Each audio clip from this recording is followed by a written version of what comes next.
दोस्तों, स्वागत है आपका रोहित ऑनलाइन क्लासेज में। आज के इस वीडियो में हम जानेंगे स्थित विद्युत बल तथा गुरुत्वाकर्षण बल में तुलना करेंगे। स्थित विद्युत बल और गुरुत्वाकर्षण बल में तुलना करेंगे। समानता देखेंगे कि दोनों बलों में क्या समानता होती है और क्या असमानता, यानी कि सिमिलैरिटी क्या होती है दोनों में और दोनों में डिफरेंस क्या होता है। तो यहाँ पर पहले हम सिमिलैरिटी देख लेते हैं। समानताएं क्या होती हैं दोनों बलों में, ये दोनों लास्ट के आप पॉइंट देख सकते हैं। यहाँ पर दोनों ही बल के फॉर्मूले लिखे हुए हैं। इन दोनों बलों में क्या समानता होती है और क्या असमानता होती है, इसके बारे में हम जानेंगे। तो अभी तो हम समानता के बारे में पहले देखते हैं, उसके बाद असमानता क्या होती है, यानी कि डिफरेंस इन दोनों के बीच में क्या होता है वो जानेंगे। तो हम पहला पॉइंट देखते हैं। लिखा है दोनों ही बल प्राकृतिक बल होते हैं। ये विद्युत बल और गुरुत्वाकर्षण बल, ये और ये दोनों ही बल कैसे होते हैं, प्राकृतिक बल होते हैं। ये दोनों में समानता होती है। दूसरा जो है वो है दोनों ही बल संरक्षित बल होते हैं। ये जो विद्युत बल है और गुरुत्वाकर्षण बल है, ये दोनों ही संवेग संरक्षण के नियम का पालन करते हैं।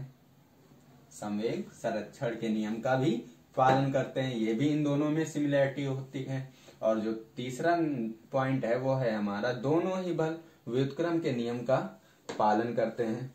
व्युत्क्रम के नियम का पालन कैसे करते हैं, जैसे कि इसके बारे में देखें। अगर विद्युत बल के बारे में, तो ये पॉइंट है और दूसरा ये स्थित बिंदु आवेश, ये इसे मान लिया हमने Q1 और इसे मान लिया Q2 और बीच की दूरी है R। तो इसके बारे में बीच की दूरी है R और F बराबर इनवर्सली प्रोपोर्शनल टू होता है 1/R के, यानी जो बीच की दूरी होती है वो जो बल होता है बीच की दूरी के इनवर्सली प्रोपोर्शनल होता है और उसका स्क्वायर हो जाता है। अगर आपको ये नहीं समझ में आ रहा है तो मैंने इस पर एक वीडियो बनाया है। मैंने कूलाम का नियम बताया था, वो आपको लिंक डिस्क्रिप्शन में मिल जाएगा, आप क्लिक करके देख लीजिएगा। तो सेम इसमें भी दो पिंड होते हैं। क्या, गुरुत्वाकर्षण बल में निकालने के लिए ये दो पिंड होते हैं। पहले पिंड का द्रव्यमान m1 है, दूसरे का m2 है, बीच की दूरी r है। तो यहाँ भी F इनवर्सली प्रोपोर्शनल टू होता है किसके, बीच की दूरी के। तो इसलिए ये दोनों ही बल व्युत्क्रम के नियम का भी पालन करते हैं। आइए नेक्स्ट आगे देखते हैं। दोनों ही बल गुणनफल के नियम का पालन करते हैं, जैसा कि अभी देखा था। फिर वही Q1 Q2 दो आवेश हैं, बीच की दूरी R है। अगर इन दोनों का हम गुणा करें, दोनों आवेशों का गुणा करें, तो F directly inverse proportional to होता है कि इसके Q1 Q2 के। F जो होता है, बल जो होता है वो Q1 और Q2 के गुणनफल के समानुपाती होता है। सेम अगर दो पिंड लेते हैं, क्योंकि गुरुत्वाकर्षण बल वही निकाला जा सकता है जब दो पिंड हो। तो इसके बीच की दूरी हमने R मान ली और इसका द्रव्यमान m1 और इसका m2 माना। तो इन दोनों का जब मल्टीप्लाई करेंगे तो F directly proportional to m1 and m2 हो जाएगा। तो यहाँ भी जो बल है वो दोनों पिंडों के द्रव्यमानों के गुणनफल के समानुपाती होता है। इसलिए दोनों ही बल गुणनफल के नियम का भी पालन करते हैं। 5 नंबर दे रखा है, दोनों ही बल स्थित द्रव्यमान तथा स्थित आवेशों के मध्य कार्य करते हैं। दोनों ही बल स्थित द्रव्यमान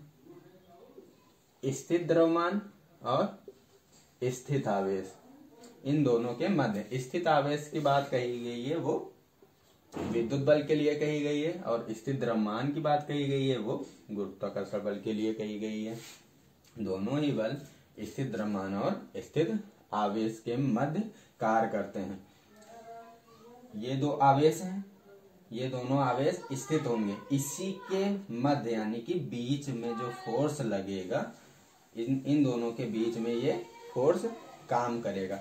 सेम ऐसे ही यहाँ पर भी जो फोर्स लगता है, ये जो F है, ये फोर्स स्थित M1 और M2 दो द्रव्यमान है, ये दोनों ही द्रव्यमान कैसे होंगे, स्थित होंगे, तो इनके बीच में ये फोर्स लगेगा।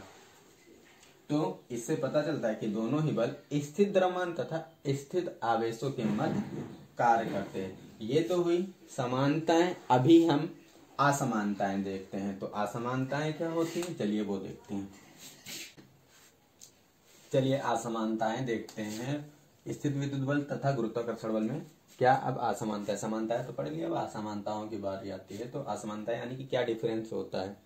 तो गुरुत्वाकर्षण बल आकर्षण बल होता है, जबकि विद्युत बल आकर्षण तथा प्रतिकर्षण दोनों प्रकार का होता है। समझे, जो गुरुत्वाकर्षण बल है वो सिर्फ आकर्षण बल होता है, यानी कि किसी भी दो पिंड हैं,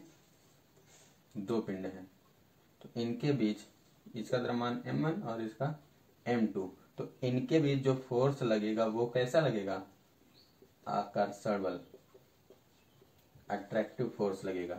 ठीक है।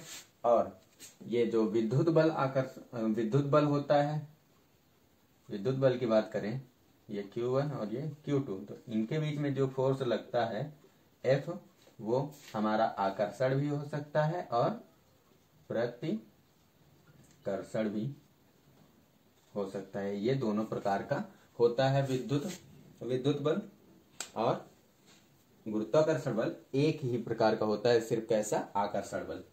दूसरा जो पॉइंट है वो है गुरुत्वाकर्षण बल लघु दूरियों तथा बहुत अधिक दूरियों के बीच कार्य करता है। जो गुरुत्वाकर्षण बल है वो लघु दूरियों जैसे कि दो छोटे पिंडों के बीच भी लग जाता है, और बड़ी दूरियों जैसे कि तुम्हारी ये क्या है, पृथ्वी हमने मान ली, ये है पृथ्वी और ये है चंद्रमा, ये रहा चंद्रमा,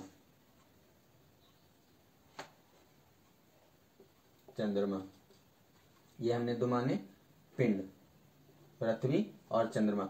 तो इन दोनों के बीच में भी हमारा क्या, गुरुत्वाकर्षण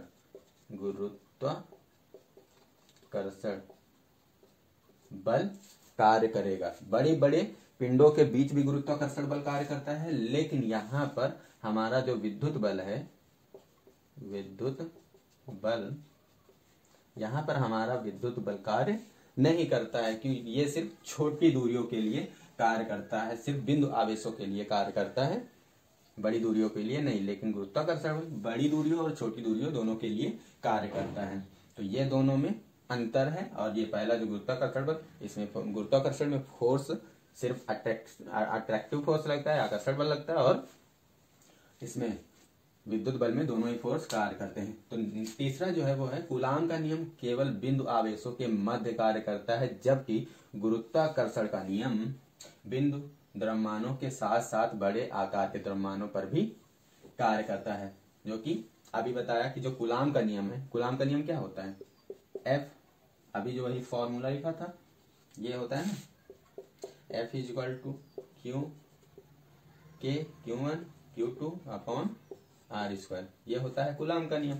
और गुरुत्वाकर्षण बल होता है G M1 M2 upon R², ये होता है। तो ये जो कूलाम का नियम है वो बोला गया है केवल बिंदु आवेशों के बीच में कार्य करता है, लेकिन ये बिंदु आवेशों की छोटी छोटी दूरियों यानी बिंदु आवेशों के साथ साथ बड़े बड़े द्रव्यमानों के बीच में भी हमारा गुरुत्वाकर्षण बल कार्य करता है। नेक्स्ट है सबसे बड़ा अंतर, जो कि मेन इन दोनों में बहुत बड़ा डिफरेंट है। अंतर, सबसे बड़ा जो अंतर होता है वो होता है, सबसे बड़ा अंतर विद्युत बल आवेश के माध्यम पर कार्य करता है। जो विद्युत बल है आवेश के माध्यम पर कार्य करता है। आवेश का माध्यम, अब जैसे आप मान लो कि आपको ये यहाँ पर, या ये एक वायर है, तार है, इसमें जब तभी बहेगी करंट जब एक तार होगा तुम्हारा। करंट अगर कहीं भी फ्लो करानी है तो उसके लिए कोई माध्यम तो होना चाहिए, तो उसके लिए हम एक वायर ले लेते हैं, तो इसमें वो आवेश बहेंगे, ऐसे आवेश इसमें चलेंगे। तो तभी तो ये जो हमारा विद्युत बल है, तभी तो इसके बीच में लग पाएगा। दो आवेश जैसे हैं, एक जगह से दूसरी जगह करंट ले जानी, तो उसके लिए हमको माध्यम की जरूरत होती है ना, एक वायर लेंगे, उसके द्वारा हम लाइट को एक जगह से दूसरी जगह ले जाएंगे। तो ये जो तार है ये क्या हो जाता है, माध्यम हो जाता है। तो जो हमारा विद्युत बल है इसके लिए हमें माध्यम की आवश्यकता पड़ती है। लेकिन अगर ऐसे मानो ये है हमारा पृथ्वी और है चंद्रमा, तो इन दोनों के बीच में ग्रेविटेशनल फोर्स लग रहा है, तो इसके लिए क्या किसी माध्यम की जरूरत पड़ेगी, या हमको कुछ किसी से नापना पड़ेगा, या फिर हमको जैसे कि इसमें वायर लगाते हैं तब करंट एक जगह से दूसरी जगह जाती है, तो क्या उसके बीच में भी कुछ लगाना पड़ेगा? नहीं ना, वो ऐसे ही हम उस पर कितना, ये इन दोनों के बीच में कितना फोर्स लग रहा है ये हम बता सकते हैं। ये होता है डिफरेंस दोनों के बीच में। तो मैंने आपको स्थित विद्युत बल तथा गुरुत्वाकर्षण बल में जो समानता और असमानता यानी कि सिमिलरिटी और डिफरेंस जो होता है वो मैंने आपको बता दिया है। मैं आशा करता हूं कि आपको वीडियो पसंद आया होगा। अगर पसंद आया तो लाइक कर दीजिएगा और चैनल को सब्सक्राइब कर लीजिएगा, ताकि मेरी आने वाली न्यू वीडियो की नोटिफिकेशन आपको सबसे पहले मिल सके। तो मिलते हैं नेक्स्ट वीडियो में, तब तक के लिए गुड बाय।